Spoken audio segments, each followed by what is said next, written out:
On today's episode of Phinside The NFL, an NFL insider officially calls out the Miami Dolphins for not extending Tua Tagovailoa yet and asks them, what are you waiting on? We will discuss that. Plus, I got some interesting stats regarding Tua, Tyreek, Jaylen, Waddle. Plus, is De'Von Achane this secret weapon for the Miami Dolphins offense in the 2024 season?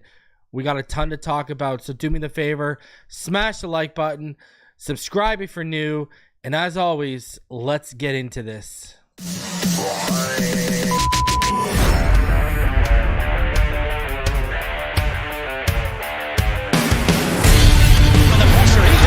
Loses the football. Touchdown! Got it! You have got to be kidding me. Jaylen Waddle has a Dolphin touchdown. And he will score! Deep upfield down the near side, man open. Touchdown!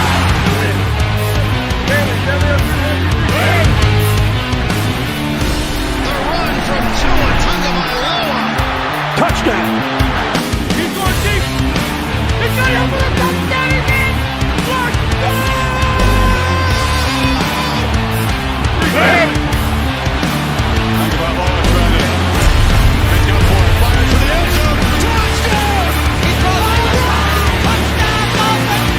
Beautiful day to be a Dolphin fan. Let's go!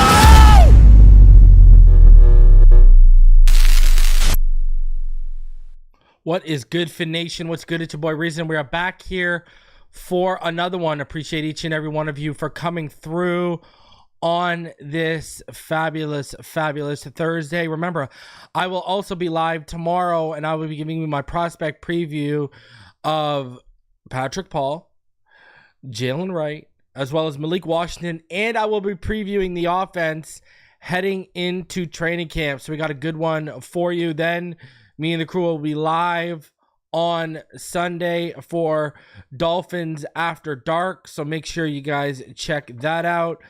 If you haven't, do me the favor, go subscribe to the Sideline T podcast with Britt and Jennifer and Mary, because they got some big things on the horizon. They got a couple big guests lined up that you guys are going to want to catch. I want to shout all of you guys out. They're only like a little over 200 away from 1,000 subs. Their Omar Kelly series did really well. They got over 2,000 views on the first episode. They got over 1,000 views, almost or over 1,000 views on the second episode. The Kyle Krabs video did well. They got Travis Wingfield coming on, and then two other huge female personalities in the football industry will be coming on and have agreed to come on. So they got some huge things coming your way that you are going to want to be a part of. You're going to want to support, and you're going to want to catch those episodes. So, I can say it. Okay, I can say it, apparently. These girls got Mina Kimes and Kay Adams coming down the pipeline, all right? So you want to, I told y'all before they started this podcast, I told you it was going to be special. I told you it was going to quickly become the #1 female-driven Dolphins podcast in the space. It's not only doing that, it's becoming one of the best shows in the space, because I don't know what else to say, but Mary, Britt, and Jen, not only do they put in a really good work, but Britt, when it comes to the editing, absolutely chef's kiss. So they got Mina Kimes, Kay Adams, and Travis Wingfield basically lined up as their next 3 guests. So make sure you pay attention to Sideline Team. Make sure you go subscribe and you catch those episodes, because they are doing big things in the space, all right? And they just getting started. So go support, go show some love. Content worth supporting. So make sure you go over there, watch their videos, smash the like button, and make sure you are subscribed. Turn on the notifications, do all that thing. And hey, while you're at it, if you're not subscribed, subscribe here, turn on the notification bell. And while you are here, help me out with my friend Al, everybody's favorite pal, the algorithm. Smash that like button. Do me the favor. All right. Jason Stamp says he's subscribing now. There you go. All right, so go show some love. They're like literally just over 200 away from 1,000. All right, so go show them some love. They're putting in the work, man. In a short period of time, they're breaking down barriers, and you got to give them respect. All right, so go show some love. All right. Now, shout out to all of you already showing up in the chat. 112, where the players dwell. I didn't even tweet out this show yet. Okay. Randy says, just pop in gym head in before I toss the weights. There you go. You know, get bricked up, my friend. Knight says, you miss 100% of the shots you don't take. Brit out here living them words. For real. For real. I can't deny it, man. You know, they are doing it. They are shooting their shots, and they're hitting. They're all the way from downtown, baby, and they're landing them. So you can't do nothing but show mad love to the effort they're putting in, all the way from the editing to trying to bring you guys good content with guests and stuff like that. So shout out to them. They're doing the damn thing. I love everything they're doing over there. Big stuff coming your way from Sideline T. So go show them some love. All right. Now, continuing on here, let's get into a few things. First of all, I see the debate on Twitter today is Xavier Howard and Kendall Fuller, who's better. Well, okay, look, listen. Okay, Xavier Howard 3 years ago, okay, you could sit there and say this might be a downgrade. But Kendall Fuller today compared to Xavier Howard today, it's not even really a discussion. And remember, we go back to one of the key things here with Anthony Weaver. He wants his guys to be multiple. He wants you to be able to do different things so he can present different looks and different problems for opposing offenses. Are any of us, even in his prime, be honest with ourselves, are any of us putting Xavier Howard in the slot? Ask yourself that. Did Xavier Howard live up to the new money we gave him before the ink was done drying on his deal prior to that? Kendall Fuller right now gives you that inside-out versatility. Kendall Fuller right now is a better player. And I saw the debate was over interceptions. See, this is the problem, right? And I've talked about this before. I'll use the edge as example. People harping on Jaylen Phillips. Oh, he's not getting enough sacks. Oh, he's not getting enough sacks. When they don't realize that pressures are almost 99% of the time just as valuable as sacks because you're disrupting the play. You're causing an issue. You're speeding up the process and the order of operations for a quarterback in the pocket, which can lead to mistakes that will lead to opportunities for you to cash in on. Okay? And it's the same thing with, listen, you don't need an interception every time. If you can lock down your coverage for 3 or 4 seconds and you force that quarterback off that read, you're still doing a damn good job. That's literally just a fact. So people need to show a little bit more love, and I even talk about tackles with this, offensive linemen. They don't really have stats that you can base their production off of. I mean, you're not going to sit there and base someone's worth off how many pancakes they make in a season. That's why context matters. That's why the film matters. That's why you got to look beyond the numbers and box score watching. A, is not only lazy, B, not only shows your ignorance, but C, doesn't even tell you half the story sometimes. That's just a fact. So, listen, I think right now, I think right now, Kendall Fuller is a better player in this defense with what we want to do then moving forward with Xavier Howard where he is. That's the reality of the situation. And people want to get caught up on a couple of things. They want to get caught up on their love for a player, their affection for a player, or they want to get caught up on box score watching, on past stats. Guess what? I hate to be the bearer of bad news. Come July 23rd, when the veterans report, I'll use Tua as an example. Do you think Tua's 4,600 yards last year matter anymore? As you're about to embark on a new season? The past is the past. You leave it in the rear view. All right? That's just what it is. And people get stuck up on that. People get locked in on the past instead of A, enjoying the present, or B, looking forward to the future. I mean, you see it happen with Dolphin fans all the time.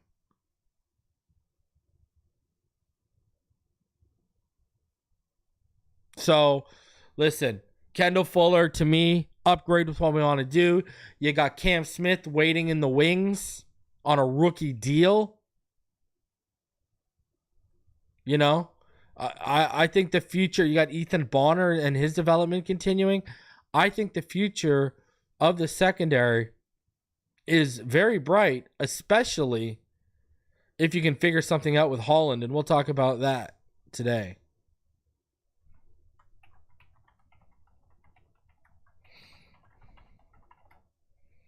So, and we're going to talk about Holland today because we've been talking about the ESPN rankings, and I've been telling all y'all, what have I been saying? Athletes First done a damn good job of keeping him in the conversation of best young safeties in the NFL. Well, we'll talk about that today.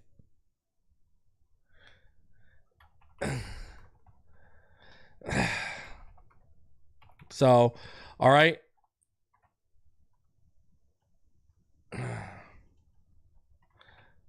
Hold on, let me just do something here. Okay.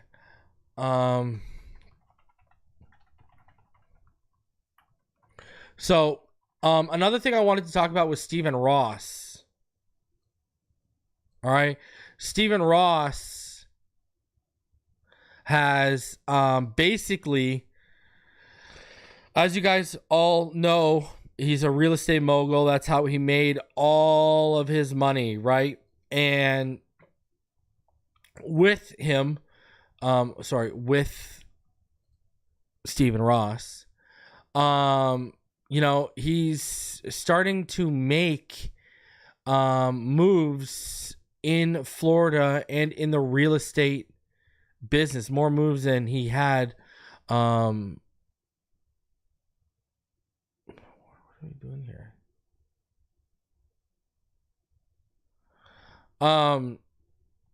You know, he's making moves, and what happened is he has basically, he's come out and he's moving on.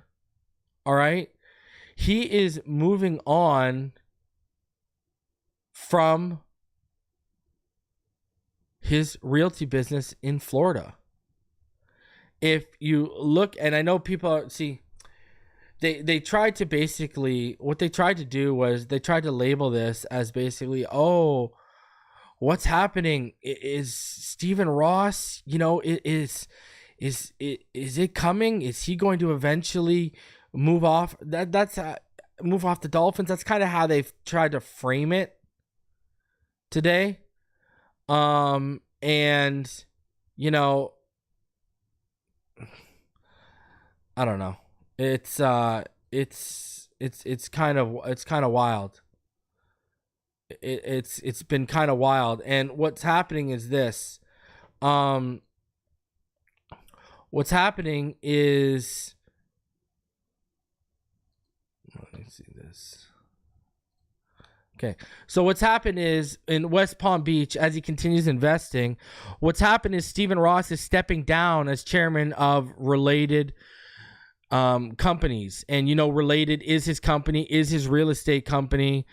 And what he's basically done is turned around and he's opened up Related Ross, and he's sticking with that. So people are like, oh, what's next? Listen, I wouldn't panic. I wouldn't worry. I don't think the Dolphins and the ownership of the Dolphins is playing any factor in this right now at all. I do think he's going to see this out until the very end, and then whatever his daughter does with it is what his daughter does with it moving forward. So I saw Joe Shad tweeted it out, and he kind of made it seem like, if you read the headline, billionaire Palm Beach owner Stephen Ross steps away from Related. What's next? Kind of trying to clickbait you into being like, oh, is he stepping away from his companies? Right? And he's not. So I wouldn't be, too overly concerned with anything like that. All right. I just it's just nonsense. So another thing too is, guys, college football 25, we are like a week away. I know you got to be absolutely excited. I know you've got to be excited about that and what's going on there. So a lot of things going on. Shout out to all of you in the chat. Over 200 of you already showing love in the chat. I appreciate all of you for coming out. Let's shout all of you guys out, as we like to do in the off season. I think they're similar in play. Fuller stays healthy, allowing more consistent play. Ron hung Kendall out to dry more than a few times with no help. I think especially in the lower body, I think Kendall Fuller is a younger man than X right now in terms of, the groin injuries, the hamstring injuries, all these type of stuff's piling out. Like, if you were to ask me, I think Xavier Howard has lost a little bit of a step, clearly. I don't think Kendall Fuller's lost that step. And once you lose that step at that position with guys out here who run 4.4, 4.3, some 4.2, that's the position where you notice right away when players are losing a step. And when players are losing a step at that position, that's when you start worrying. That's basically when you start, worrying. Like Jason says, that's when you're cooked. That's just it. So shout out to everyone in the chat. I can only go so far back, apparently. But shout out to Jason Keck, True Seeker Chris, Ian Castanera, Jason Keck, Lemony Crawdad, Knight, 99, Greg Sosa, Jason Stamps, Lord John Warfin, Gray Bush. What's going on, Gray Bush? Hope you're doing well. Dolphins Realtor, Robert Thomason, Aladino Mass, Scott Primus. Who else we got here? Pro Special M Cord. What's going on, my friend? Lo-Fi Anime NFT. And Jason Keck's right. Guys, remember to smash that like button while you're here, huh? Do me a favor. Okay? Shout out to Brittany. Scotty is in the chat. Chuck Fins Up is in the chat.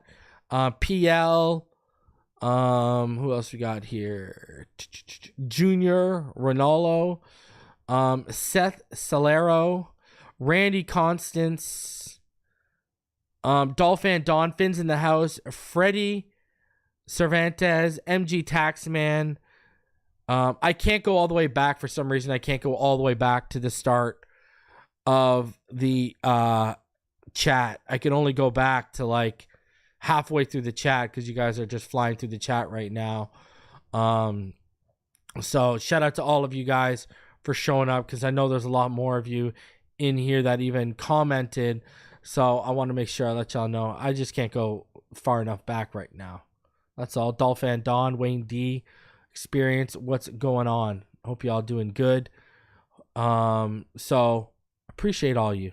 Ernesto, Kurok, what's going on, gentlemen? Thank you for coming through on this Thursday. James, what's going on? James says, Reason, have you seen the Seahawks fan breaking down Tua's top 10 plays from last season? How concerned he is about playing our offense? No, I actually haven't sent that to you. Send that to me. Phinside The NFL at gmail.com. Stetson O, Brother O'Neill, Big Spike 94. What's going on? Appreciate all of you for coming through and showing some love. All right.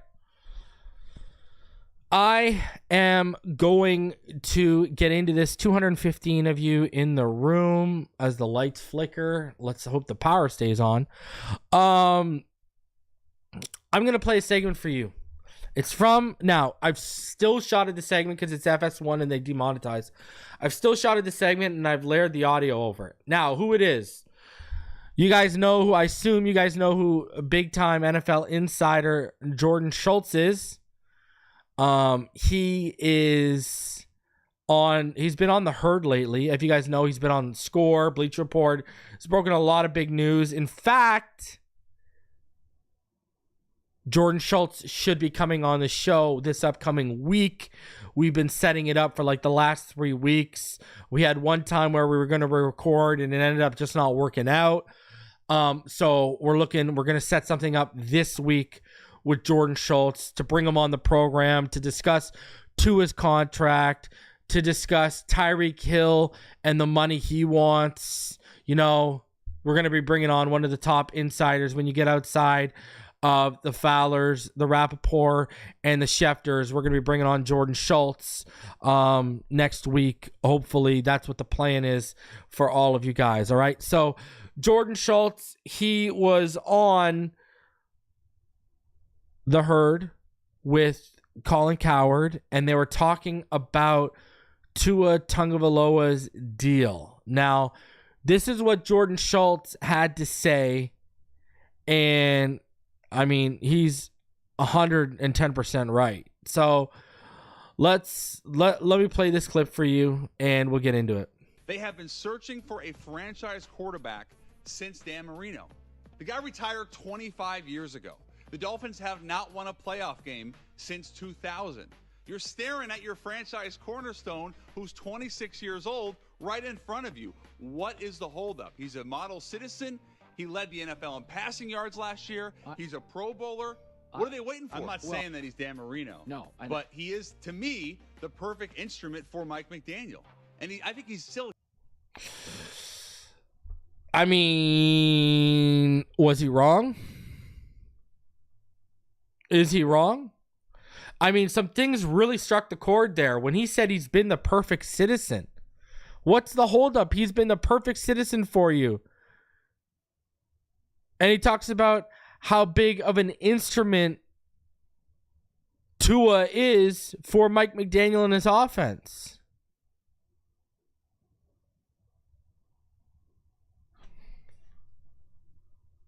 I mean, and if you go watch the full segment, Colin Cowherd basically agrees with him and basically says, you're right.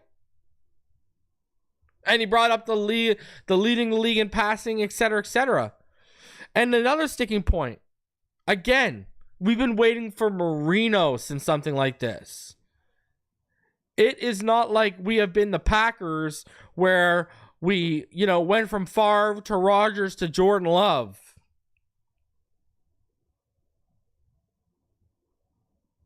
And like Jason says, great leader and locker room guy.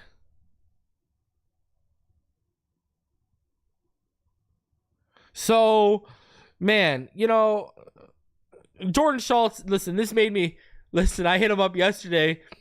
I hit up Jordan when I heard that segment last night. I said, bro, this makes me want you on the show even further. We need to make this happen even more now after I just heard your take on Tua, because you are basically reciting what a lot of the smart people of this fan base are reciting. You're tuned in. You're plugged. You get this.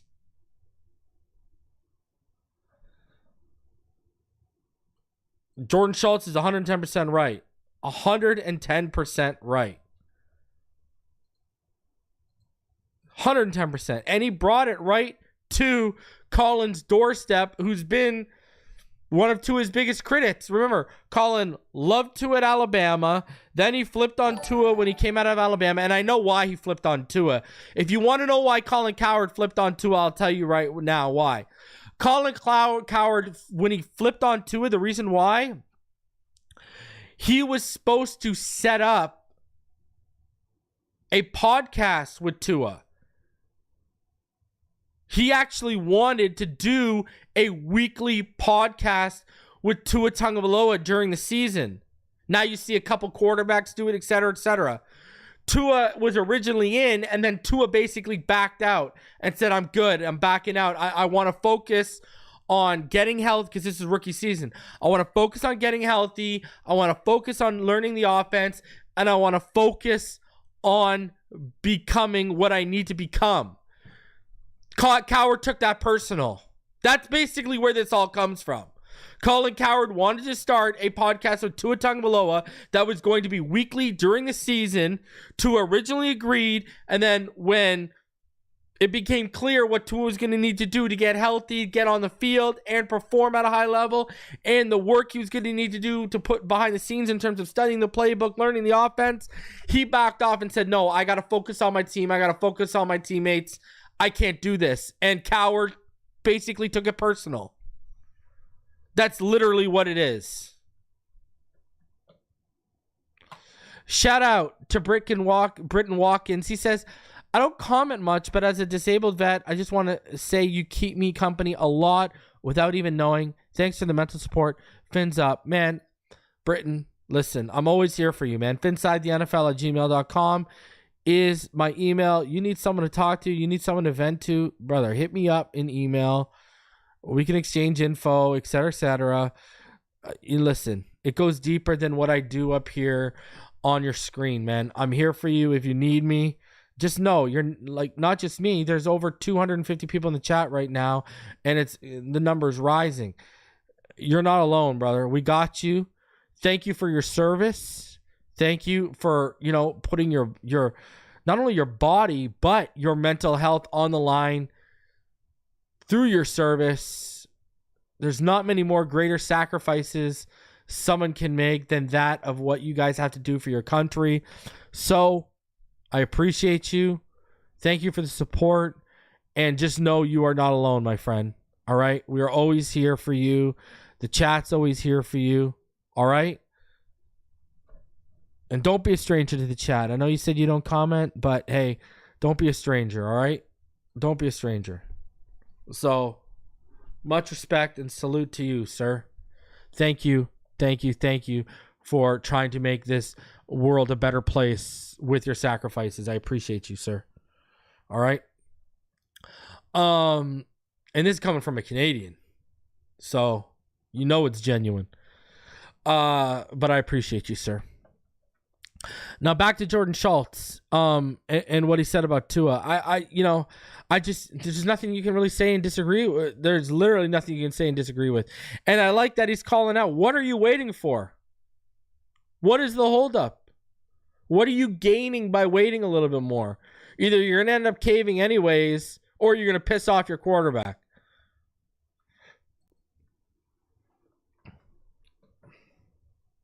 Now, I know they want to get this done. So, I know there's nothing personal. But, I mean, you want to see some crazy? You want to see... Look at this. Watch this out. Remember, people will try to tell you Tua's numbers are hollow, right? They're hollow, right? We haven't had a quarterback who led the league in passing since Marino.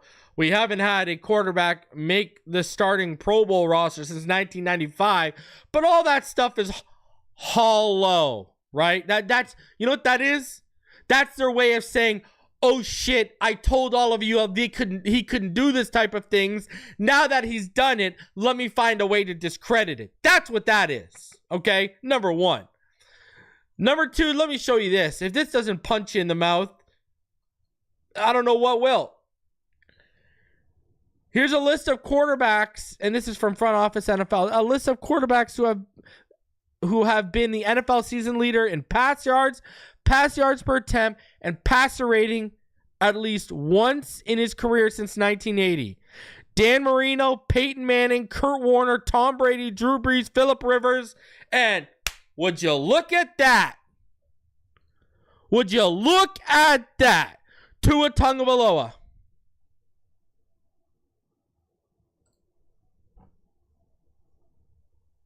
By my count, that's 5 Hall of Fame quarterbacks, a future Hall of Fame quarterback in Phillip Rivers and Tua Tagovailoa.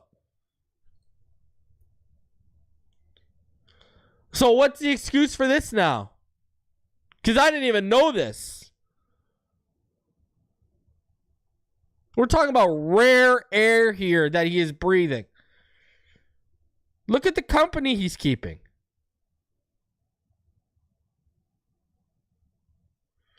But they'll try and come out and tell you, well, and let's do another little exercise, shall we? Dan Marino, Duper Brothers, OJ McDuffie, a young Irving Fryer, etc., etc. Peyton Manning, Marvin Harrison, Edgerrin James, Dallas Clark, etc., etc. Kurt Warner, Isaac Bruce, Torrey Holt, Marshall Faulk, Larry Fitzgerald, Anquan Bolden, Tom Brady, Randy Moss, Rob Gronkowski, Aaron Hernandez before we all realized he was a murderer. And I'll mention Dante Scarnecchia because they always made sure he had one of the best offensive lines in the NFL. People seem to forget early on in his career, who did they get Tom Brady? Remember they traded for Corey Dillon?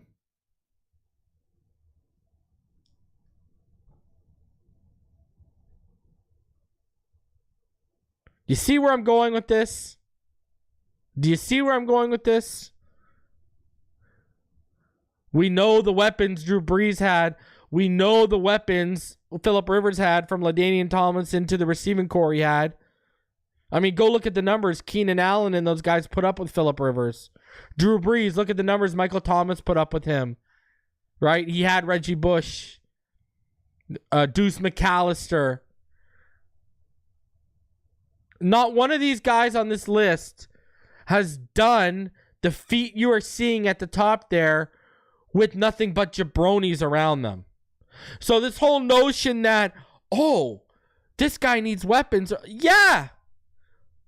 How do you think Burrow beat Mahomes and went to the Super Bowl? He had a defense that was playing on a top 5 click. Jamar Chase, T. Higgins, Tyler Boyd, Joe Mixon, and look at the things they were spending, whether it was money or draft picks, to try and get the offensive line right in front of Burrow. There's 50 Hurricane. Thank you for mentioning that.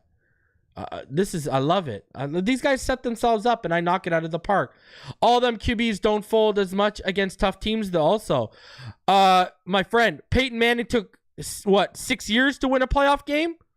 Drew Brees took 5 years to win a playoff game?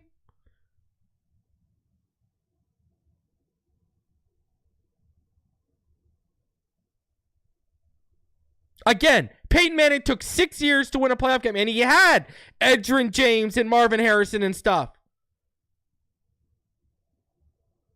And if you want to talk about Peyton Manning not folding in big games, let's go back and watch some Patriot games. And you want to talk about guys not folding in Philly? What do you think Phillip Rivers was? This guy couldn't get to the Super Bowl with LaDainian Tomlinson having a 2,000-plus yard rushing season.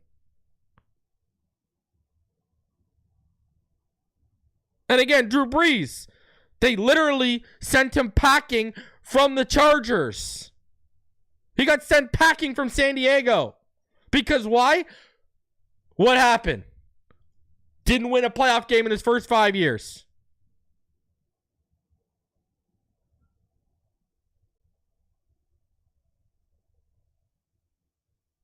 I mean, this is 2 days in a row, Dale. Maybe, Britain should be the one that's more involved in the chat, and you should sit back and let the people who know what they're talking about talk. See, now we move the goalposts. True, but what were them QBs making back then? Now we move the goalpost. Yeah, same with John Elway, one of the greatest quarterbacks of all time. Didn't win back-to-back Super Bowls till they had a stacked defense, Terrell Davis, a stacked offensive line, and a really strong receiving core, and then he was winning Super Bowls. No, what I say is facts. What you do is move the goalposts when you realize, oh crap, I said something that wasn't valid.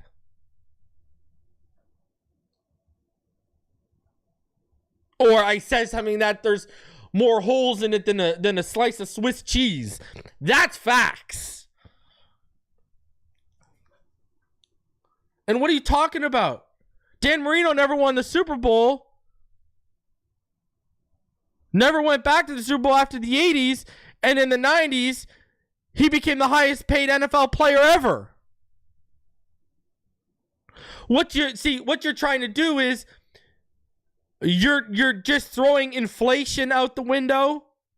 You're just throwing, it's different in 2024 than it is in 1994. Go hop in a DeLorean and go buy a Coke in 94 and go buy a Coke nowadays. You're going to pay over $2 for that can of Coke when back then you were paying, what, 50 cents?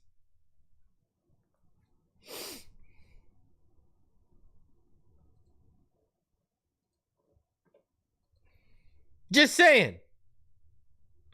Guys are making more money. Why? Because there's more money.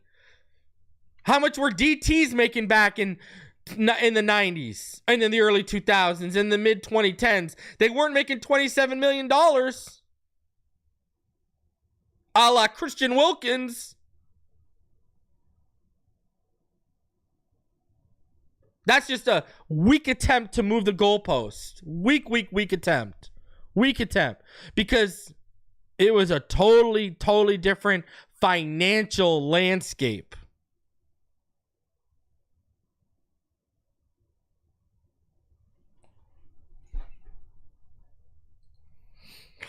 And I've never talked about Tua resetting the market.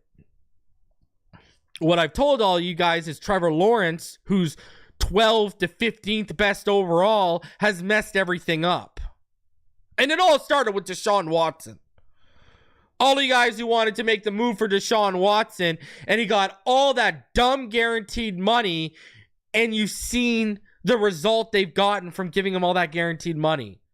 That's when it all started. Now it's continued to escalate.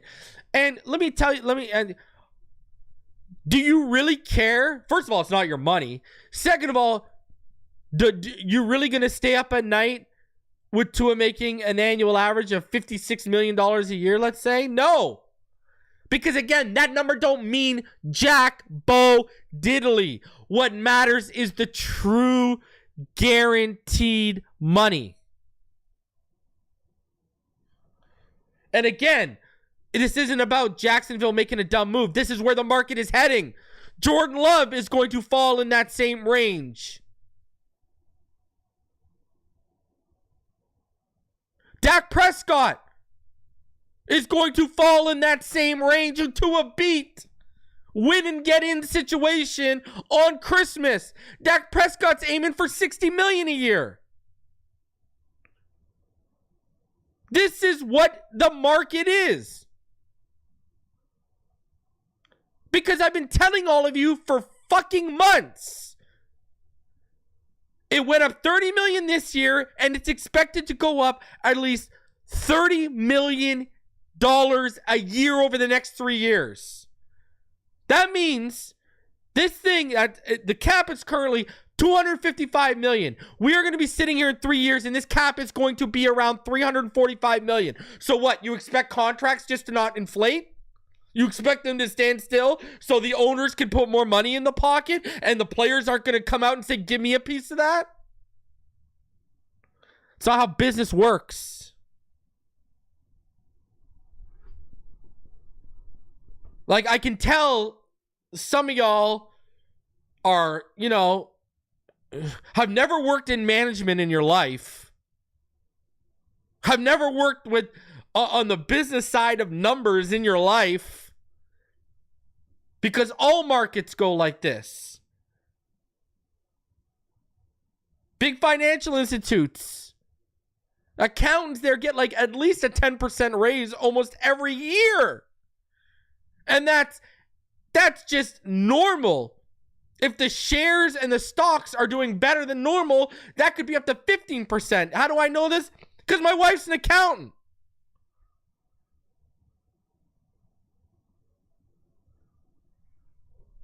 So I know how it works.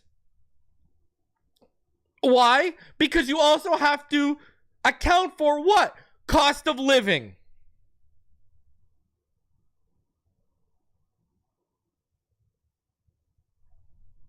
Cost of living goes up, more money comes in, etc. into the actual business and makes it more financially profitable. The employees and the cogs in the wheel of that business are going to want bigger pieces of the pie. And it's not just quarterbacks. That's literally how it goes in any business. The NFL is no different. It's just how much money it's worth and how big of a world-renowned powerhouse it is. It's just the facts. I don't know what to tell you. Now, speaking of Jaylen Waddle and Tyreek Hill and all these guys with weapons, again, I tell people Tua elevates players. Go back to Lynn Bowden Jr., Malcolm Perry, Preston Williams, Devontae Parker, Mike Gesicki, who a lot of you wanted us to pay $10+ million a year. And now what is he? Shell of himself with what he was with Tua. And look at this interesting stat. Tyreek Hill and Jaylen Waddle have combined for 5,879 receiving yards since 2022, the most by any duo in their first 2 seasons as teammates in NFL history.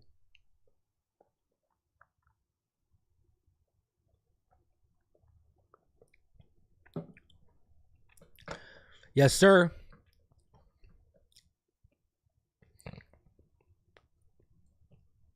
Now you know why I was banging the table. You got to take care of Waddle. You got to take care of Waddle, the heir apparent to the throne. Listen, when we saw Tua elevating jabronis, you had to know when you were going to get him real talent, it was going to go through the roof. For those players and himself. Just saying.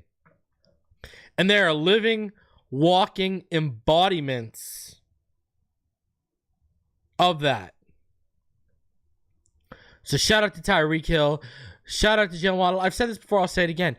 If you gave Tua Tagovailoa and Tyreek Hill 10 years together, they would probably go down as one of, if not the most prolific wide receiver and quarterback combo in NFL history. I truly, honestly mean that. Tyreek Hill in 10 years would put up 17 to 20, in the range of 17 to 20,000 yards with Tua.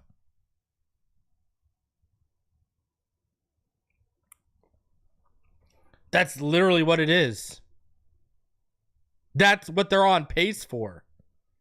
Oh, and in the wings, you got a guy like Waddle who behind them would put up about, probably 13 to 15,000 himself in 10 years. Now, they would need the Super Bowls to compete with a duo like Robert Thomas says Montana and Rice. But in 10 years, they would get there. I'm not worried about that. But I'm telling you, we have prolific combinations already in this offense. It's crazy. Is De'Von Achane the secret weapon for the Miami Dolphins and Mike McDaniel in 2024? Marcel Louis-Jacques dropped this article. It said, besides David Montgomery and Jahmyr Gibbs of the Detroit Lions, no running back tandem rushed for more yards last season than the Miami Dolphins pairing of Raheem Mostert and De'Von Achane.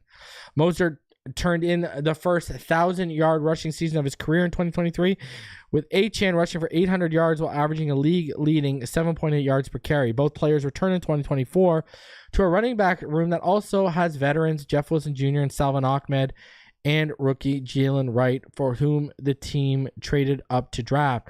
While Moser projects to lead the group this season, the workload behind him remains fluid. Yeah, he's projected to start out, but I don't think it ends that way.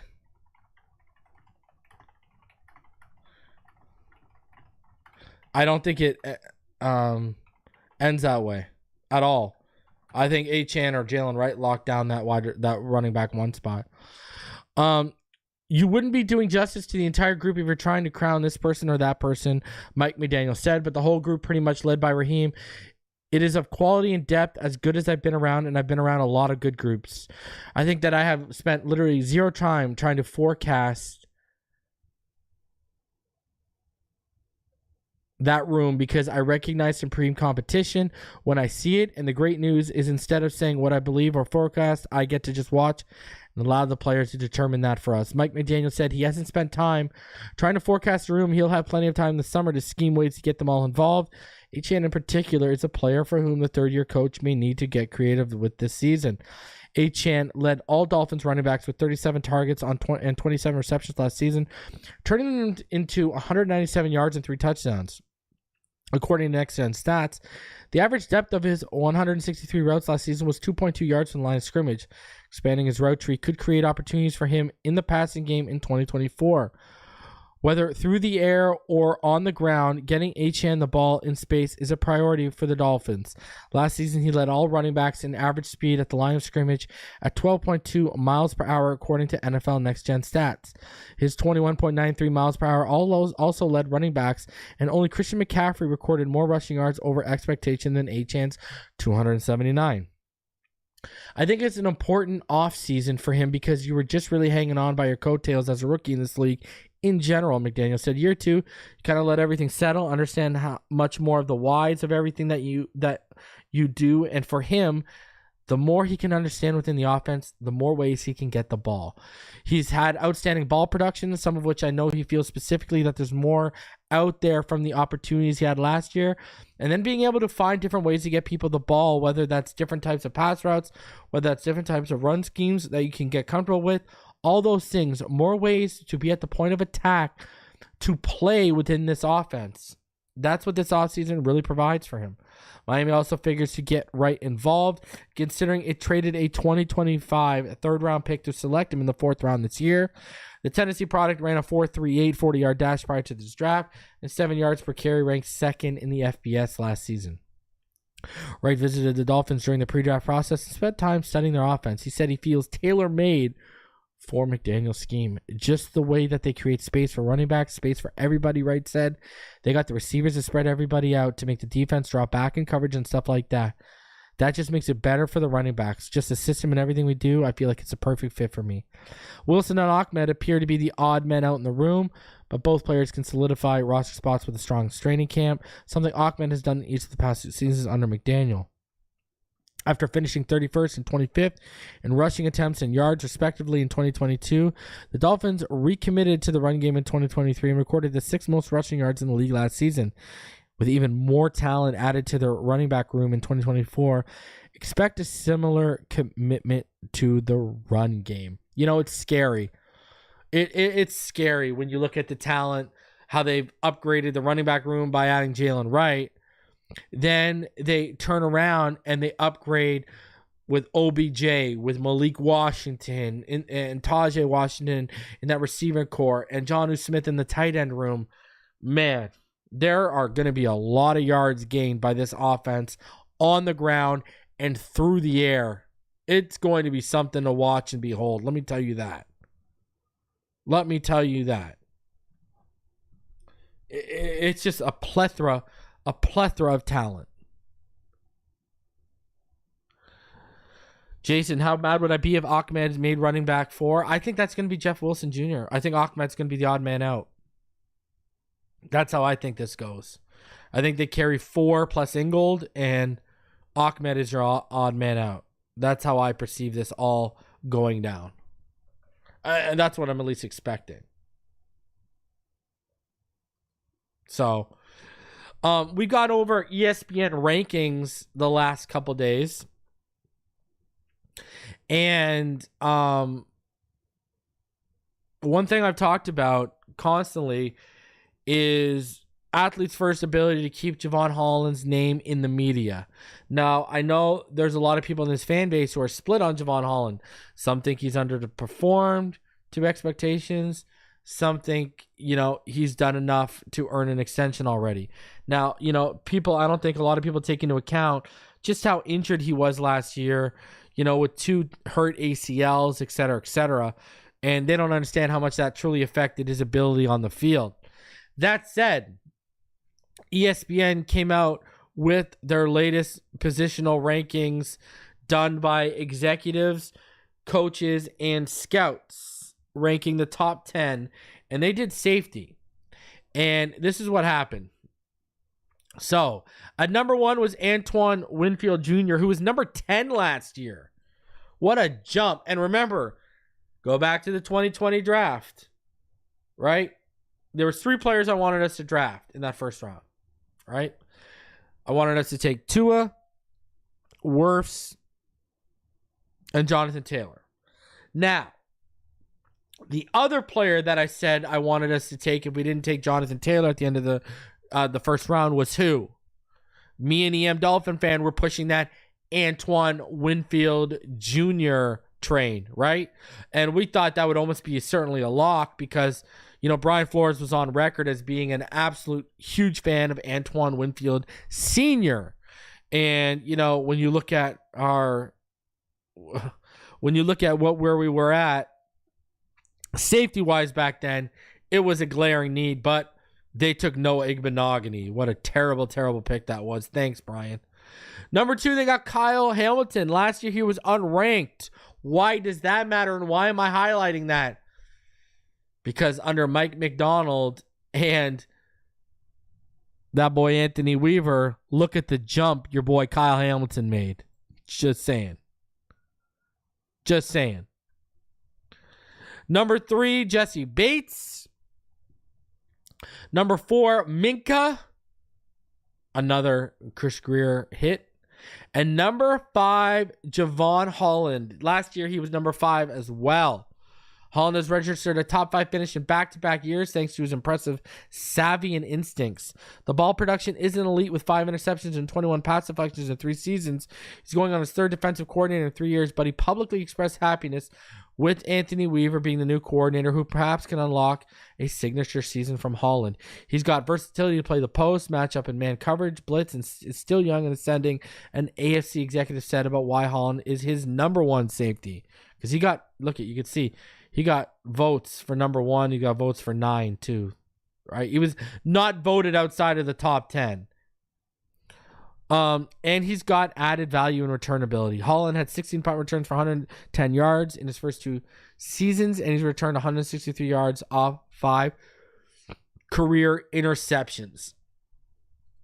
All I hear is, with every word, cha-ching, cha-ching, cha-ching. I mean, I might have given stats to help athletes first earlier. You think that ain't helping Jevon Holland at the negotiation table? I'm telling you right now, this smells and feels like it's going to be Christian Wilkins all over again. If you're universally believed amongst executive coaches and scouts as the 5th best safety in the NFL,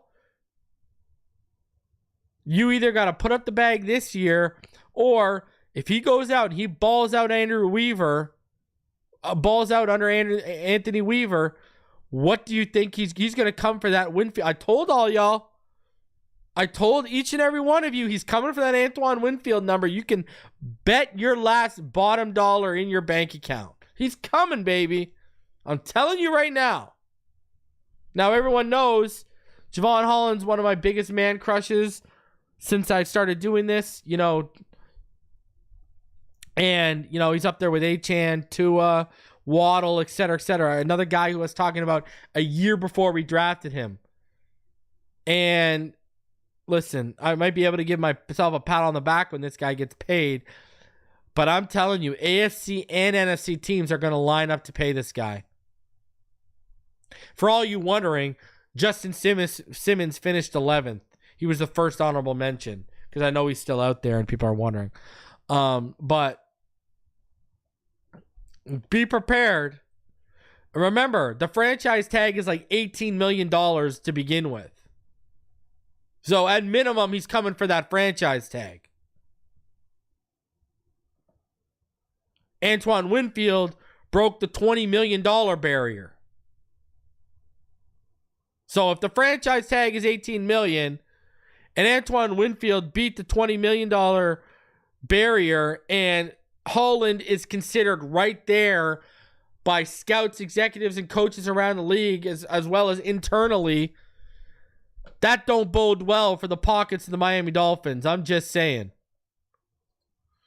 That sounds expensive. Shout out to FaZe Fear for joining the Pro Bowl. Appreciate you. Appreciate you. Safety is not a high, and I agree with you, but to a certain extent. The young guys are getting paid. Kyle Hamilton is going to get paid. Antoine Winfield Jr. just got paid. That's the thing. Minka got paid when he was up.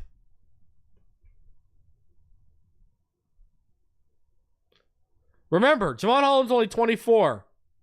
Antoine Winfield's 25. The young guys are going to get paid. We're not talking about guys in their 30s. So, we'll see how it goes, but I do not see it working out favorably for the Miami Dolphins in terms of that and negotiations. I really don't. And I know for a fact he wants the bag. I mean, he said it publicly on Instagram Live that he wants the bag. He's talked about the Brinks truck backing up. So, I know he wants the bag.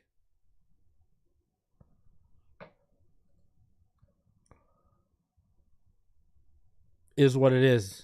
Don't let it be what it ain't. I'm going to show some love to one of my co-hosts here.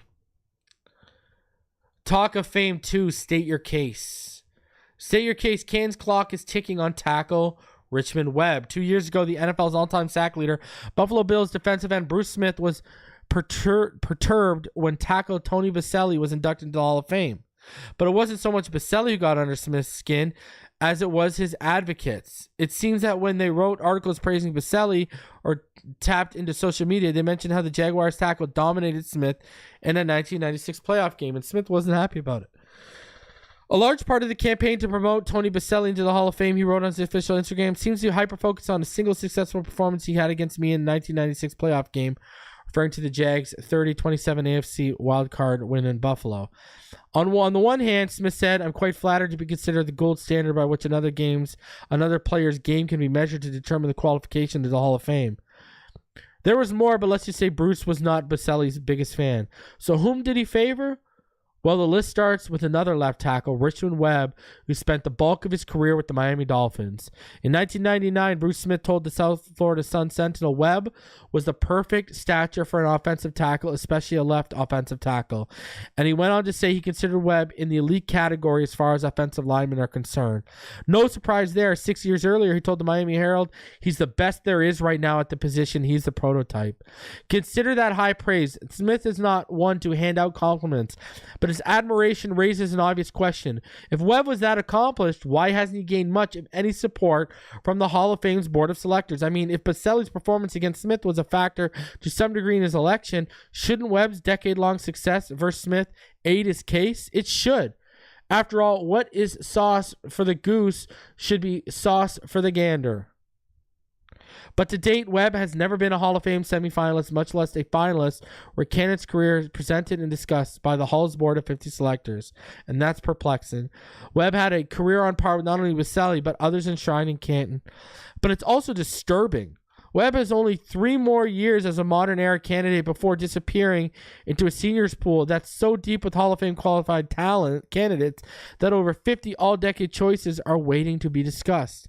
Hopefully, Webb doesn't get added to that list. After all, the 6'6", 300-pounder was a consensus All-Pro twice and second-team choice twice, a 7-time Pro Bowler, and a member of the 1990s All-Decade team. He's the only one of 4 offensive tackles not to have the gold jacket from the 1990s All-Decade team. For nearly a decade, he protected Hall of Fame quarterback Dan Marino's blind side, and he did it with distinction. Marino was the franchise, the man, one of the most prolific passers the game has known. And none of that happens if he's pounded by the right side rushers, which he wasn't with Webb as his bodyguard. You don't want to be the guy who gets Marino hurt, Webb told Talk of Fame Network. By the time I got to South Florida, I think he was in his 7th or 8th year, and he was already an icon. You don't want to be remembered as the guy people say, he's the guy who got Dan Marino's career cut short. That was something I used as motivation, and that motivation worked. In the 11 seasons Webb was in Miami, the Dolphins threw more than all but 2 teams, but their quarterbacks, predominantly Marino, were sacked the least often, on just 4.63% of pass plays. Compared that to the runners-up, Kansas City was at 5.4%, followed by Dallas at 5.43%, and you realize nobody was close. Furthermore, teams with the poorest protection allowed sacks roughly at a rate of 8.5%, while the league average in those 11 years was 6.89%. There is no question Webb and his line mates were the best at pass protection in that decade, allowing the Dolphins to throw for the 2nd most yards in the league. Only San Francisco had more. That doesn't happen without the type of backside protection Webb provided, and it provided from day one. Webb was the 1st round, 9th overall pick of the 90 draft, and earned a starting job right away, making the all-rookie team and going to the Pro Bowl his first season, something Hall of Famer Anthony Munoz did not even do. In fact, it was something only 4 previous tackles had ever done, with 2 added as a replacement, and it was something only 5 offensive tackles had done since. To this day, it's a rare achievement. Webb would go to the next 6 Pro Bowls, as well as, check the numbers, 7 trips to Hawaii, where as many as Hall of Famers Orlando Pace, Jackie Slater, and Gary Zimmerman, and more than Hall of Fame tackles Bob Brown, Dan Deerdorf, Mike McCormack, Tony Baselli, Bob St. Clair, and Jimbo Covert. But there's more. 4 times he was either 1st team or 2nd team All-Pro, and that's more than Baselli and Covert, and just 1 fewer than Art Shell, Winston Hill, Pace, and Slater, all of whom were 1st or 2nd team All-Pro 5 times. Webb went out playing 184 games with 183 starts in a 13-year career that ended after the 2020 season, and he drew high praise from others than just the Bills Smith. A master technician is one of the best pass blockers in the game, can be dominating in the run game, read one description. A modern prototype, long arms, a bulky build, and quick feet, and a tremendous wingspan to control the rushers was another. But in the end, all roads lead back to Smith. In 14 games versus the all-time sack leader, Webb only allowed 3.5 sacks and none in his first 3 games, 2 during the regular season, 1 in the playoffs in 1990 as a rookie. Smith has said Webb was the only tackle he faced, but Hall of Famers Smith said that Webb was the top tackle he faced, but Hall of Famer voters weren't listening. At least not yet. Hopefully that changes before Webb's time as a modern era candidate expires, with voters making him a finalist. At least then his case can be heard. I know there are other guys who are deserving, but who haven't made it to the Hall of Fame, Webb told the Talk of Fame Network.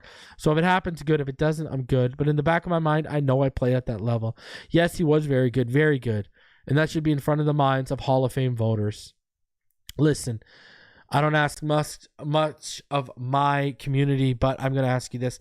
We need to push this. You know, I've been thinking about it the last couple of years, and I think I'm going to move forward with it.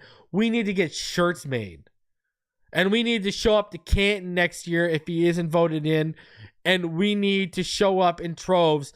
And basically, we need to let Canton know no tackle deserves their bust in the Hall of Fame more than my dear friend Richmond Webb. It's an absolute travesty. It's an absolute robbery. And what do I mean by that? You are robbing this man of something he deserves and he earned.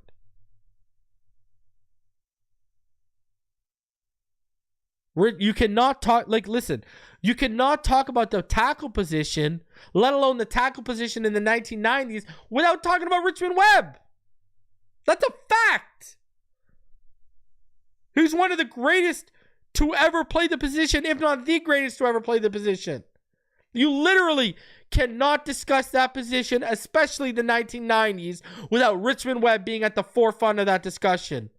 It's an absolute travesty that man is not where he belongs, and that is enshrined with his fellow brothers in Canton. Look at the clip we play every time we run the finish line during Shula's speech. No one deserves it more than Richmond. No one. Guys, smash that like button. Subscribe if you're new. Appreciate y'all coming through on this Thursday. I will be live tomorrow. I will do a training camp preview of the offense as well as prospect profiles that I do every year. I'll be doing them this time with Patrick Paul, Jaylen Wright, Malik Washington, and we'll do defense and special teams as well as Chop Robinson and Mo Kamara next week. All right? Smash the like button. Subscribe if you're new. I appreciate each and every one of you. See y'all in the next one. As always, fins up all day, every day. Love all y'all.